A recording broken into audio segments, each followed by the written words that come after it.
অবৈধভাবে সম্পদ অর্জন করার অভিযোগে আলোচিত সাবেক পুলিশ প্রধান বেনজির আহমেদের জালিয়াতির নতুন তথ্য পেয়েছে দুর্নীতি দমন কমিশন দুদক। গত ৩১ মার্চ বেনজিরের ঘরে আলাদিনের চেরাগ এবং ৩ এপ্রিল বনের জমিতে বেনজিরের রিসোর্ট শিরোনামে একটি দৈনিক পত্রিকায় প্রতিবেদন প্রকাশিত হওয়ার পরই এ নিয়ে সারা দেশে তোলপাড় তৈরি হয়।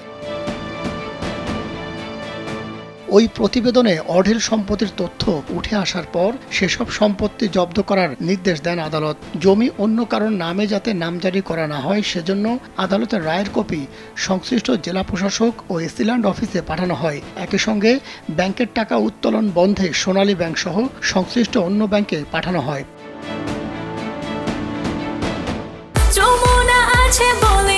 যমুনা রেফ্রিজারেটর, খাবার ফ্রেশ তো লাইফ জম্পেশ। বেনজির আহমেদ ও তার স্ত্রী সন্তানদের স্থাবর সম্পদ জব্দ এবং ব্যাংক হিসাব জব্দের আদেশ এখনো কার্যকর রয়েছে।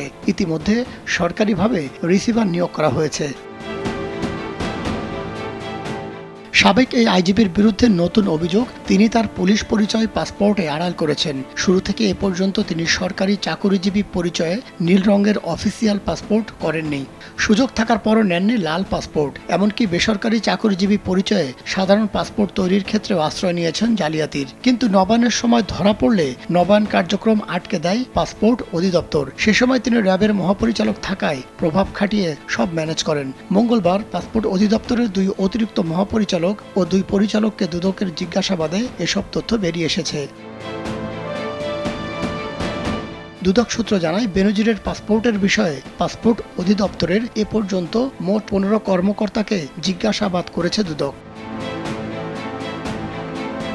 এদিকে গত ২৩ ও ২৪ জুন বেনজিরের সপরিবারে দুদকে হাজির হওয়ার কথা ছিল, কিন্তু তিনি দুদকে আসেননি। আইনজীবীর মাধ্যমে অভিযোগের লিখিত বক্তব্য দিয়েছেন।